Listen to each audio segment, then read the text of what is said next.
State and they call your next witness. Dr. Stephanie Yagi. Okay, just cancel Rose while she's coming in.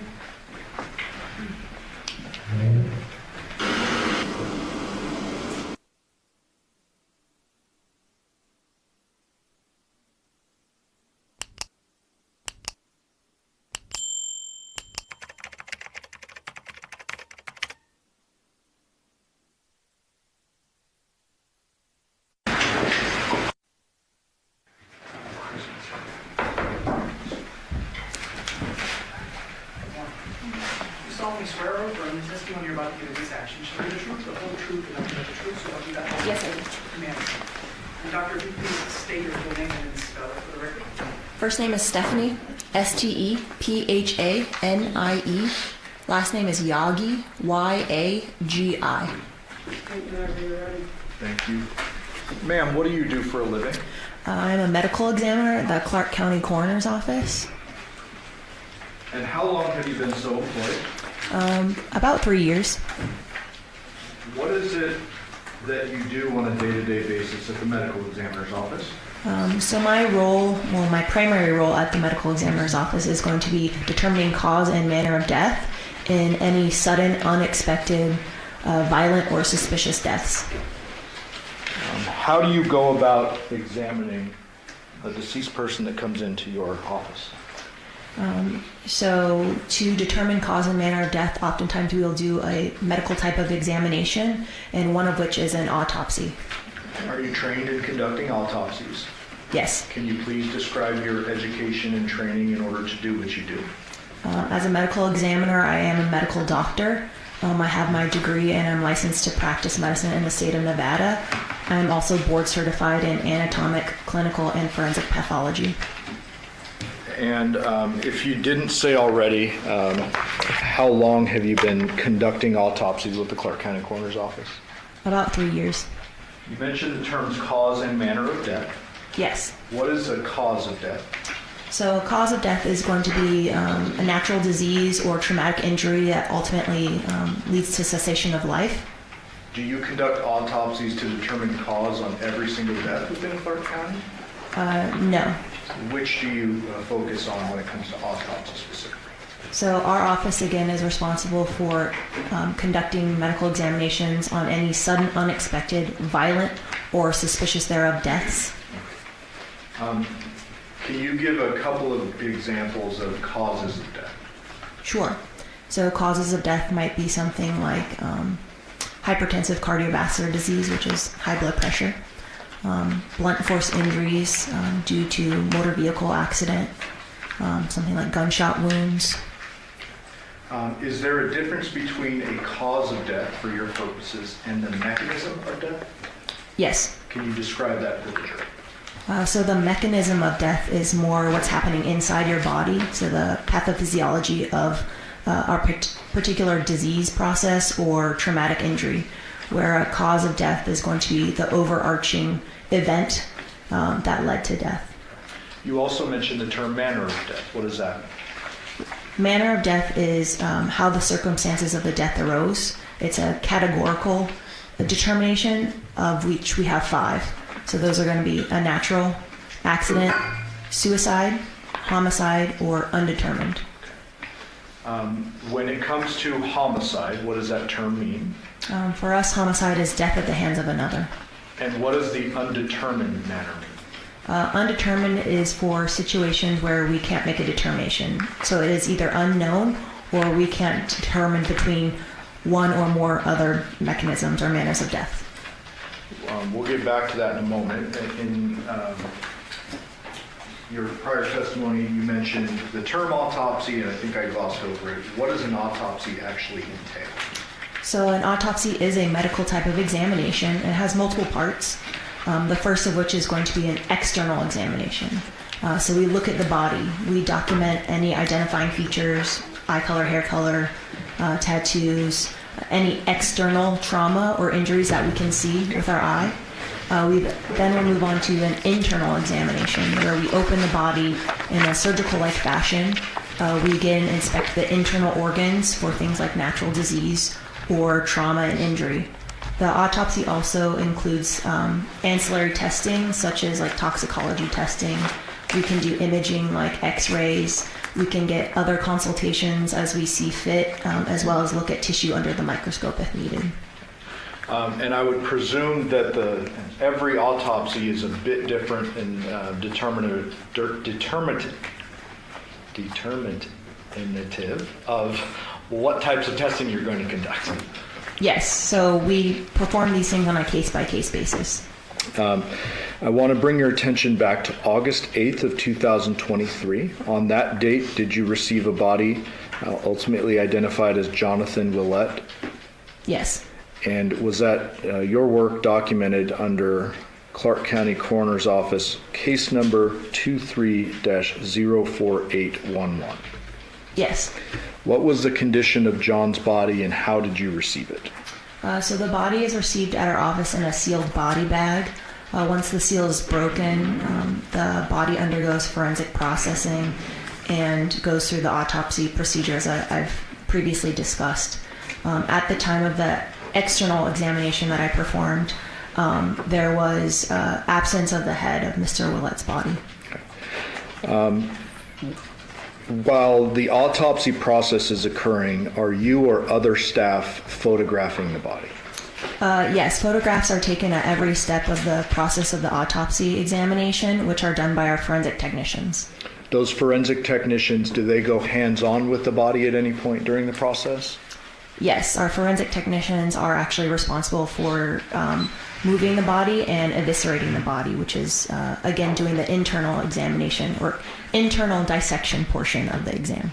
Do those forensic technicians work in tandem? Do they work alone?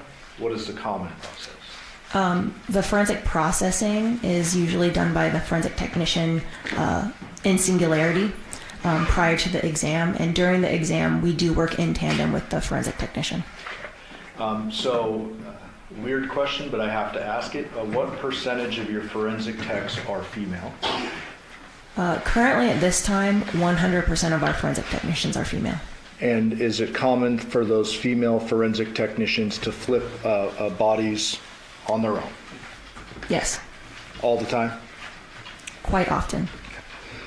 In this particular case, you and forensic techs documented the process of the autopsy and have moved for the admission of 464 through 494, Judge. Any objection to those? No, Your Honor. Shall we admit it? Thank you. May I publish? Yes. Starting with 464, what are we looking at here? So this is a photograph of Mr. Willette as received in the body bag. 465, is that his lower body? Yes. What are these items on his hands?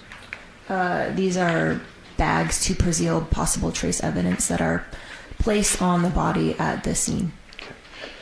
During this process, do you measure the body? I personally do not, but the body is measured, yes. And when I say you, I sometimes mean the team. Somebody in the process measures the body, correct? Yes. In this particular case, what were the body's measurements? The length was measured at 68 inches and the weight 169 pounds. So his body as received is 169 pounds, correct? Correct. I would presume it would be more if his head was attached. Yes. Do you know the average weight of a human head? Probably on the line around 10 pounds. Okay. During your external examination of the body, what general things did you notice? So, as previously stated, there was the absence of the head and upper neck, as well as there were some changes to the front side of the body that were consistent with some kind of chemical type burns. Okay. Back to 464. If you could point to what you mean by chemical type burns. So all along the front of Mr. Willette's body, we have changes of the skin, which again are consistent with a more chemical type burn. Are all of the changes or the discoloration in the skin we're seeing those chemical burns, or is there something else going on here? There is additional to the burn type pattern. There is almost like a diamond weave type pattern that you can see on predominantly the chest, which is actually consistent with the pattern that was seen on the mattress where Mr. Willette's body was found. Okay. Ma'am, what is lividity? Lividity is the postmortem pooling of blood in the gravity-dependent areas of the body. And what is slippage? Slippage is a term that we use for the appearance that the skin can show when there's separation of the top layer of skin that happens. Okay. Does that typically happen post-mortem? Yes. Showing you the front of John's right arm. Do you see that there? Yes. What are we looking at here? So this looks like to be an area of some postmortem changes, which could be, as previously described, some area of skin slippage. When it comes to lividity and these postmortem changes that occur to a body, is it possible for you to establish a time of death based upon that? Sometimes. Okay, what do you mean by that? So there are a lot of factors that we need to evaluate for determining time of death. Most of these factors are highly variable, which includes things like the actual decedent's natural state of health. In addition to that, the environment that the body is found, things like heat, humidity, et cetera, as well as any external factors or the environment, such as water or air or soil that the body is found in. Not to mention, you're typically not conducting an autopsy immediately after death, correct? Correct. In this case, I believe you did it on August 8th. Yes, that is correct. Okay. And so do you have an opinion as to John's time of death? No, our determination on time of death is, again, highly variable, and it would have to be given within a range of time based on the state of the body. In this particular case, it would probably be within a half day or hours. States 472. Oops. Is this John now laying on what would be his belly? Yes. Is there an anatomical or a forensic term for that? Prone? So he is prone with belly down now, correct? Yes. What is this kind of discoloration we're seeing on the side? This could potentially be an area of liver. What's liver? As we previously discussed, blood pooling in the gravity-dependent areas of the body. What does this tell you about John and his circumstances of his death? At one point in time, he may have been face down or face up. This is a lateral aspect of the body, so I can't tell you. Okay. Showing you 473. What are we looking at here? This is kind of the neck region of the body. From the back? Yes. 474, same position basically? Yes. Now with a ruler? Did you or your forensic techs clean up John's body? Yes, the forensic technicians. Before I move on, did you notice anything about the blood that was abnormal? Is this normal? The coloring? I can't tell anything from this photograph. 475. What are we looking at here? So this is now a cleaned up photograph of that same area, the neck region from the back. Is there anything notable to the back of the neck? Yes. What is that? So in this photograph, you can see that there are some superficial incised wounds that are somewhat parallel to the main area of defect at the neck here. 476, is that a little bit closer on those areas that you were describing? Yes. What does this tell you, if anything, as a forensic pathologist? This may indicate there were previous attempts to use a sharp force injury in this area. previous to the decapitation itself? Yes. Did you document John's hands? Yes. 478, is that his right hand? Yes. 479, another angle of his right hand. Yes. 480, same thing, another angle. Yes. 481, inside of John's right hand. Yes. Did you observe any bleeding injuries to his right hand? No. 482, is this John's left hand? Yes. 483, also his left hand? Yes. Do you see these little things here? Yes. What do these appear to be to you? Some type of callus or blister. Any bleeding injuries to his left hand? No. 484, another shot of his left hand. Correct. 485, the inside of his left hand. Yes. And what are we looking at here? Again, I would consider these blisters or calluses. Any bleeding injuries to his left hand at all? No.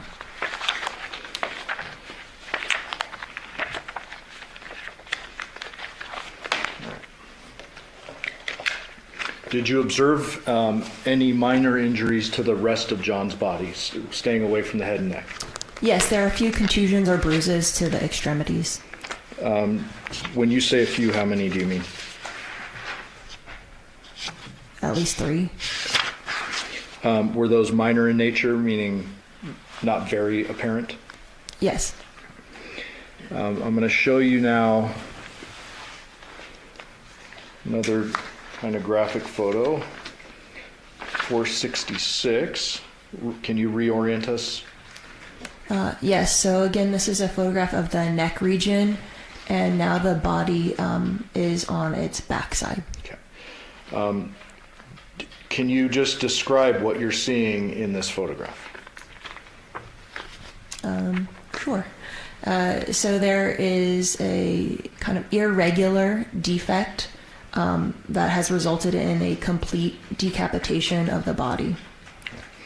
When you say irregular defect, can you provide any further context to that? The surface of the wound looks kind of ragged.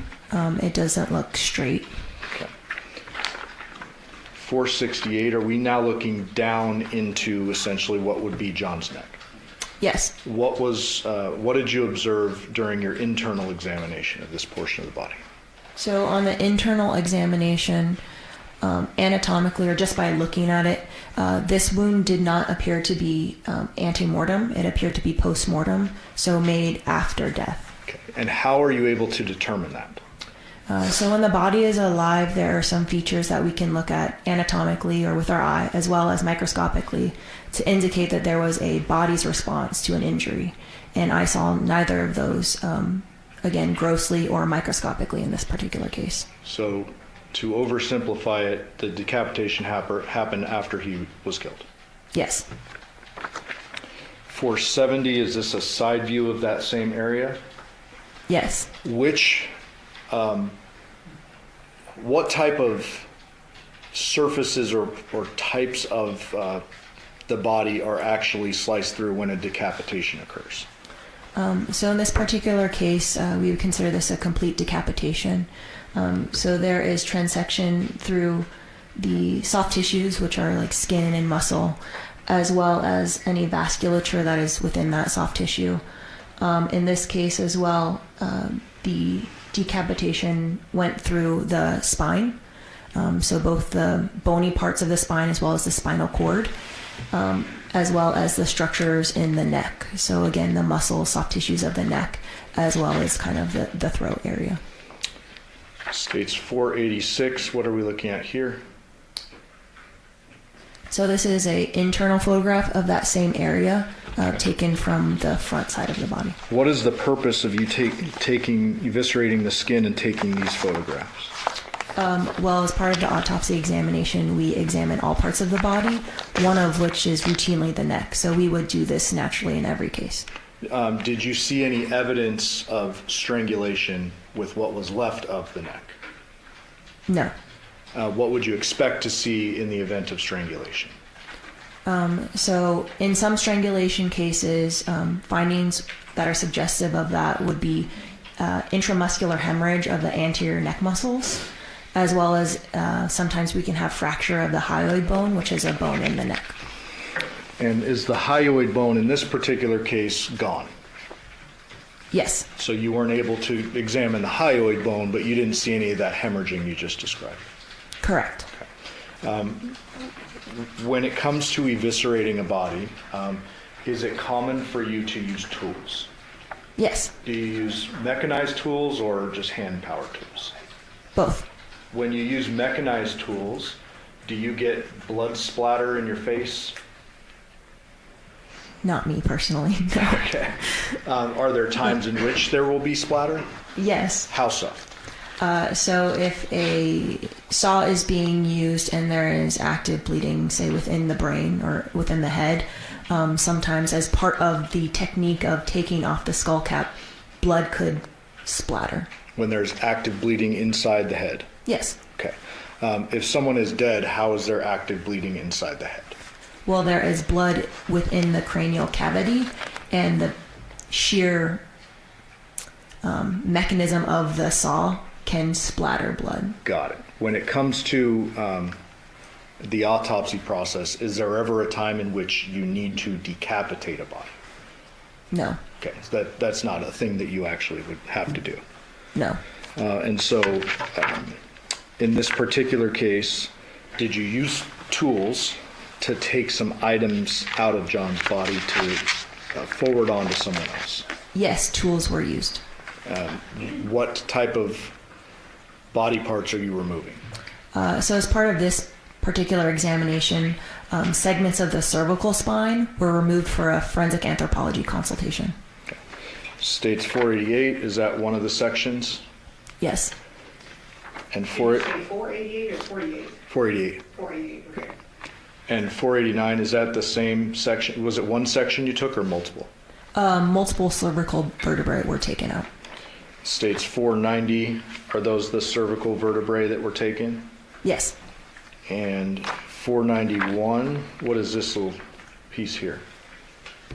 I don't know. Okay. Was this obviously removed from the body Yes. and provided to the forensic anthropologist? Yes. And is that Dr. Jennifer Burns? Yes.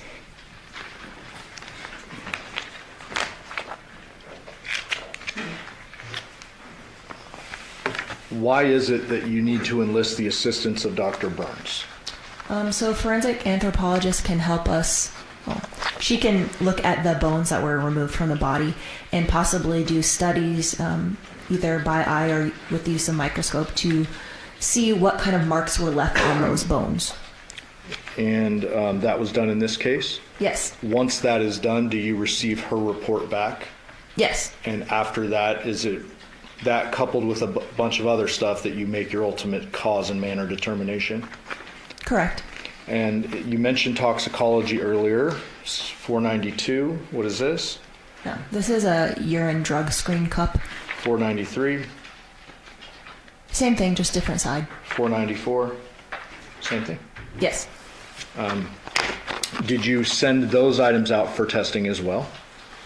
Yes, we sent multiple samples for official toxicologic analysis. And what were the results associated with John's tox analysis?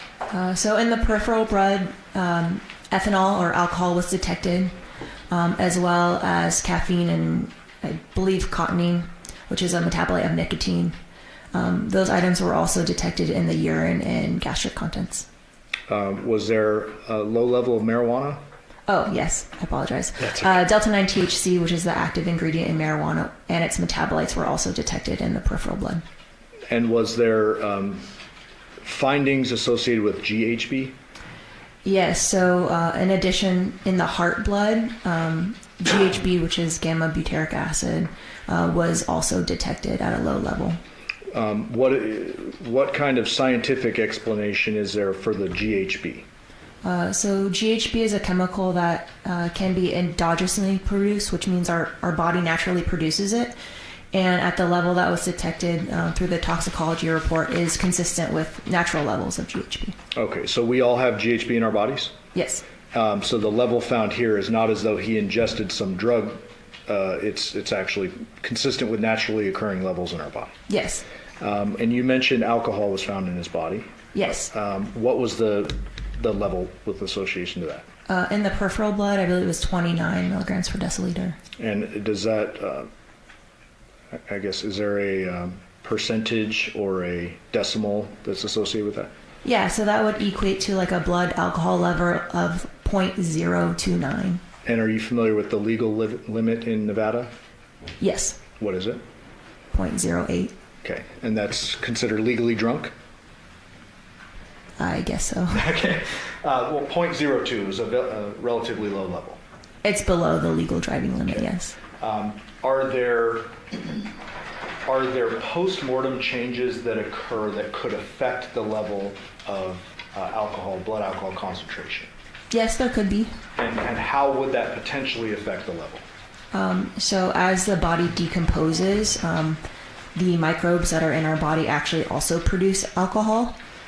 So in advanced decomposition cases, there could actually be alcohol detected that wasn't necessarily in the body at the time of death, or could falsely elevate the level that is detected. Okay, so I don't want to oversimplify it, but at the time of John's death, he had a blood alcohol concentration of 0.02 or less. Yes, It wouldn't be higher. correct. Got it. Ultimately, did you make a determination as to John's cause of death? Yes, And what was that? homicidal violence. What does that mean in your world? So it's a term that we use in forensics to indicate that there is no anatomic cause of death that is identified at exam. There's no toxicological cause of death that is identified. And the circumstances surrounding the death are objectively suspicious. So in this case, there's a postmortem decapitation. Had a blunt force injury to his head killed John, is it fair to say that you would need his head to make that legal determination? Yes, Okay. You never received his head up until today's date. correct. There was no head available for evaluation. And ultimately, what did you determine was John's manner of death? Homicide? Thank you. I'll pass the witness. Ross? Yes, was Your Honor going to take, or were we going to take it? No, we're gonna finish her up for lunch. Okay.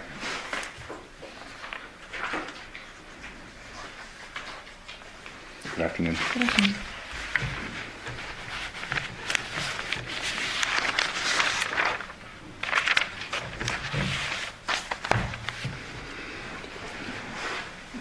Ma'am, in reference to your testimony concerning lividity, start with that, the beginning of your testimony. Just walk through this. You're not able to give any opinion as to the position that this body was in when this person was decapitated, correct? Correct. Can't say if the body had been moved or anything like that based upon your review of the body. Correct.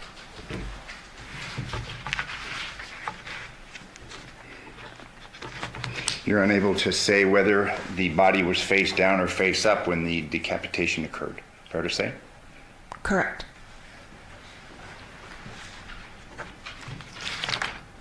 In reference to the wounds that you had testified concerning, you had said that they may indicate a pre-attempt to decapitate. Do you recall that? Previous. Okay, a previous. Yes. Could have been a post, though. I mean, you can't say for sure one way or the other, correct? Correct. So that's an assumption. Yes.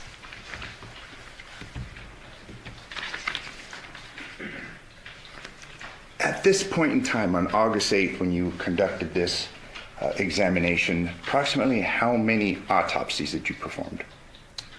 At that time, I would estimate maybe 500-600 autopsies. Okay. How many years had you been conducting autopsies when you conducted this autopsy? 2023, 2 years. 2 years. However, due to these, perhaps can we say out of the ordinary circumstances, this was sent to a Dr. Burns. There were tissue samples and things sent to Dr. Burns. Fair to say, the anthropologist? The bones were sent, yes. Yes, bones were.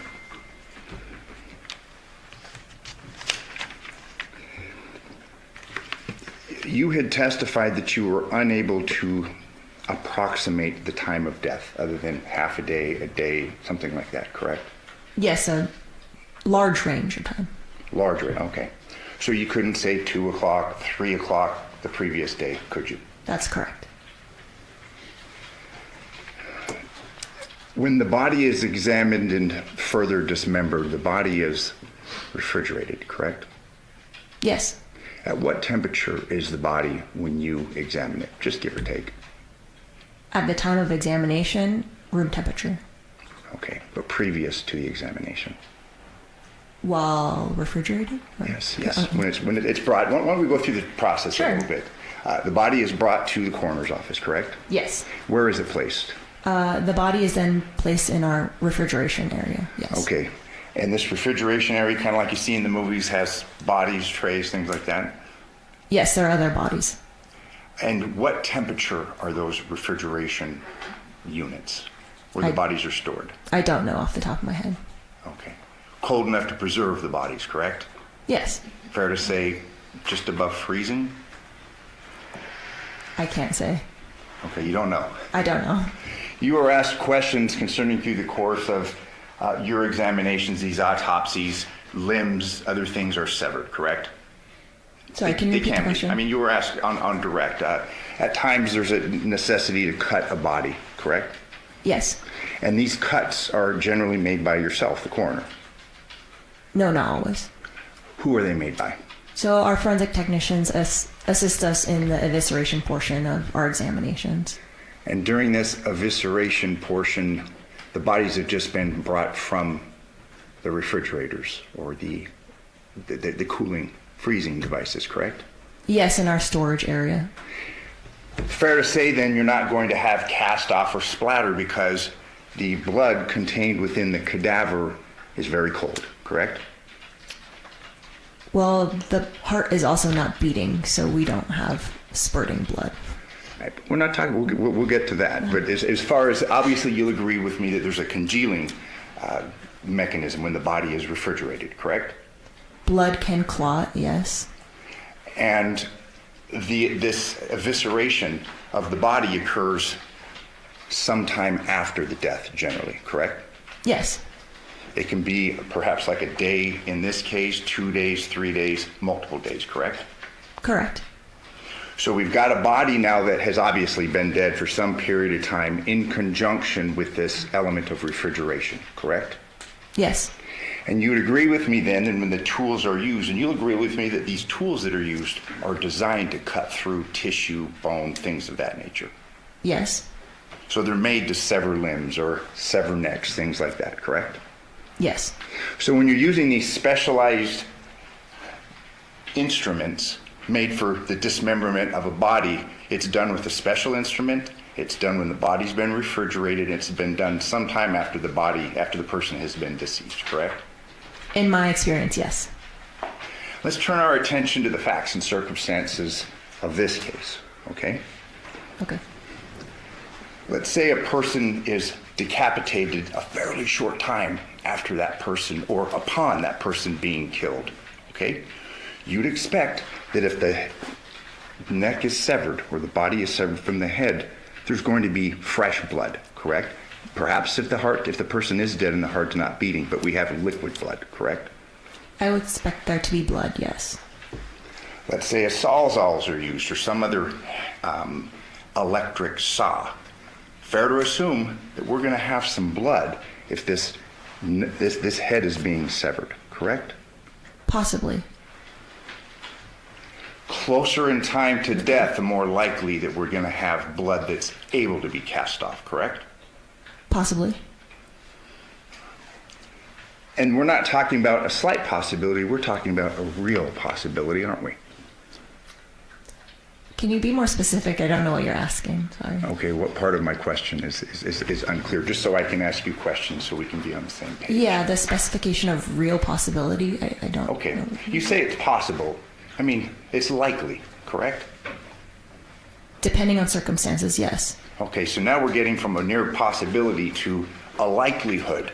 This person is dead. This person is immediately decapitated. with a non-specialized device, likely we're going to have some cast off of blood, aren't we? I wouldn't say yes to cast off. There likely is blood, yes. And when we talk about likely blood, we're talking about basically the kinetic energy from a saw going back and forth. We're going to expect to see blood spatter, aren't we? Possibly. Likely, correct? I have no experience in this particular situation, Okay. so I can't give my opinion as to that. So when you're asked questions concerning when you're doing this in the very controlled circumstances of an autopsy, you can't really compare, so you can't really give an opinion, but obviously it's more likely there's blood that's going to be spit out or sent out if a person's being decapitated close in time to their death, correct? Possibly. Okay. You would agree with me that you can't say to any degree of medical certainty that this person was actually dead when this decapitation occurred, correct? In my opinion, this decapitation was a post-mortem event, so yes, after death. Okay. How close in time then? Do you know? I do not know. Today you've just testified that it's homicidal. Basically, the death was homicidal in nature, correct? Yes. I believe your term was homicidal violence, Yes, but you can't tell us how this person died, correct? that is correct. There had been questions concerning, is it the hyoid? Yes, hyoid bone. And that would indicate perhaps a strangulation, correct? Yes, However, in this case, you didn't have that bone to review, correct? that is correct. I mean, you can't say if this person died choking, correct? Can you specify the nature of the choking? Choked. No. You can't say then that could have happened, correct? That's possible. That's possible, yes. This person could have had a pillow placed over his face, correct? Correct. And then decapitated, isn't that right? Correct. This person could have been shot in the head, correct? That is correct. So you can't give an opinion excluding that, can you? That's correct.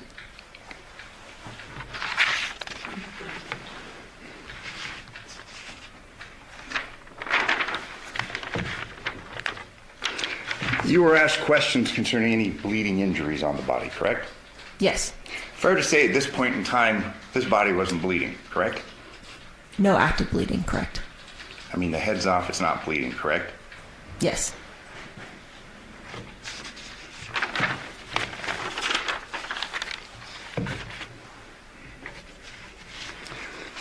Fair to say, and you'll agree with me that, I mean, a decapitation is a fairly rare event in your line of work, as opposed to other manners of death, or Yes. would you agree with me that it would be difficult to effectuate a decapitation? I don't know. I have never attempted one myself. Okay.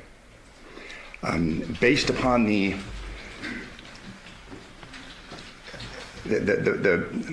physicality of this, I mean, there's a number of things that are involved, correct? Yes.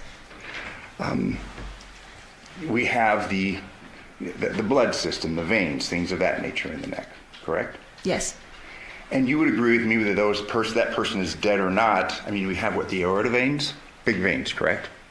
The aorta is not in the neck. I'm sorry, the heart, but I mean the neck. We have the Carotids. correct. That's a fair amount of blood there, correct? Yeah, can be. Dead or not, correct?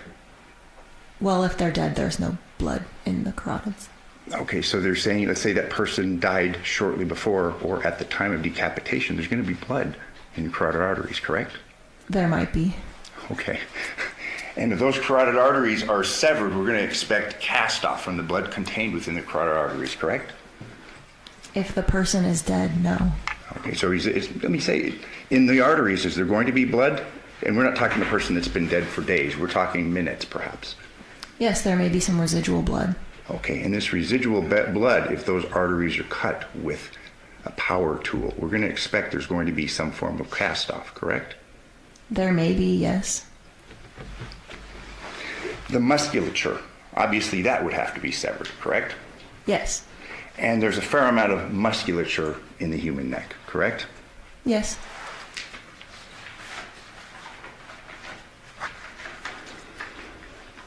Fair to say that the neck contains a fairly complex arrangement of tissues, major blood vessels, trachea, things of that nature, correct? Yes. The vertebrae in this case were severed, Yes. as well as the thick ligaments connecting such, correct? Yes. We also have the spinal column that would have to have been severed, correct? Yes. And again, that's fairly a lot, isn't it? I mean, we're talking about a big cut, aren't we? Yes.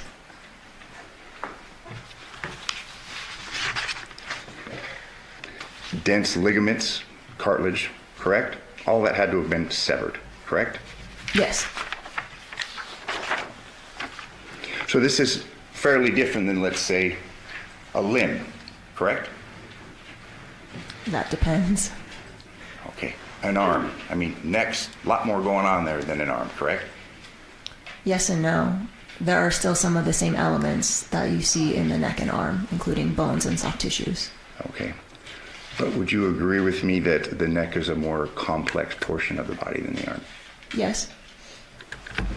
Obviously, you have the heart supplying the brain with blood, correct? Yes.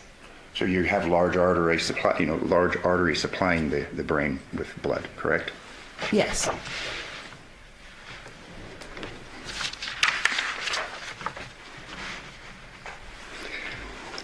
In your report concerning the postmortem examination of the body of Jonathan Willette, you arrive at a conclusion that it was consistent with the use of 2 tools. That was not my opinion personally. That was integrated from the forensic anthropologist consultation report. Okay. But this was the report, and I'm referring to the autopsy report. You authored this report. Correct, but I garnered that information from Dr. Burns's report. Do you adopt it? Do you have any reason to disagree with Dr. Burns's analysis? No. So then in your report where you incorporated Dr. Burns's conclusions, 2 tools, correct? Per her report, yes. A hand-powered knife, correct? I don't recall if the wording was knife.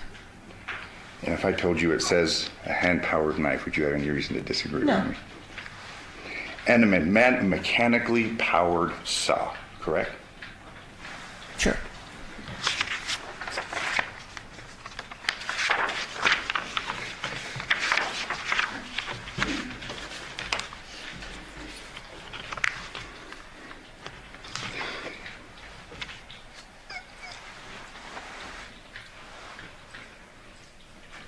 On your pathologic findings, in addition to the decapitation, you also found hepatic steatosis, Correct. and that is? Fatty liver disease. Okay. You were given, asked questions concerning the blood alcohol content, correct? Yes. And it's your testimony that that was the blood alcohol content at the time of death? Most likely, yes. Would that blood alcohol content changed following the time of death?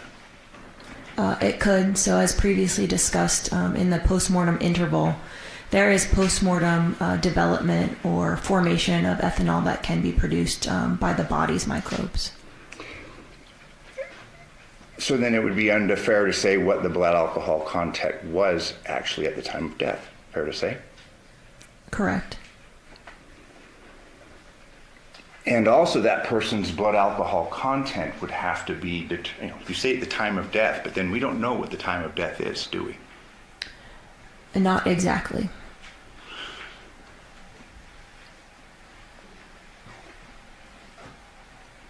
We can't say it was 3 o'clock, 3:30, anything like that, can we? No. Now, it's possible, based upon your understanding the physiology of how we process alcohol in our bodies, this person may have had a much higher blood alcohol content, let's say at 1 p.m., correct? Can you specify the time that you're using in relation to the question? Okay. You were asked a question, this person's blood alcohol, 0.02 something, remember that? Yes. 0.29 milliliters per milliliter of blood. You gave it an opinion concerning the blood alcohol, correct? Correct. But you'd have to know the time of death, correct? That's part of this analysis. No. Okay. My question to you now is, let's say the time of death is 3 o'clock, okay? Are you able to give us with an estimation, and I won't hold you to it specifically, but can you give us an estimation of that person's blood alcohol at 2 o'clock, assuming that person died at 3? No. Can you give us the blood alcohol content at 1 o'clock, assuming that person died at 3? No. Midnight, you can't, can you? No.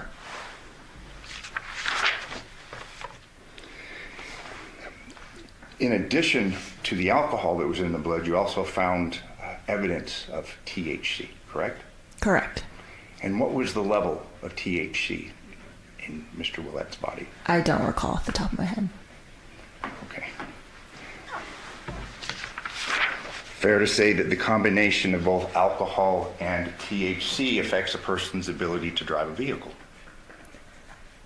Possibly. Possibly. I'm not a clinical toxicologist. My patient population is very specific, and those patients have no clinical signs and symptoms at the time that I see them. So I cannot opine as to their behavior living with those certain levels. Very, very fair to say. So I'll ask you a more general question. You'll agree with me that the combination of alcohol and THC cause a person to be more intoxicated? I don't know. And then thirdly, you had testified concerning the presence of GHB, correct? Yes. And you opined that that may be a result just of natural antecedents. Fair to say? Yes, it's consistent with the level that we would naturally produce in our body.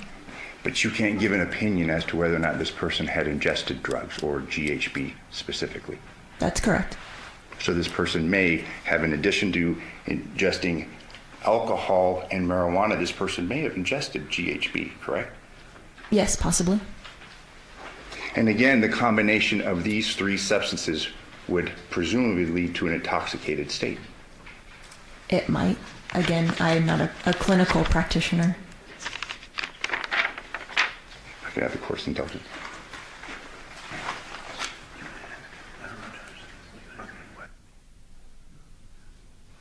Fine, brief question. Through the course of this dismemberment or evisceration, do you wear goggles? I wear a face shield.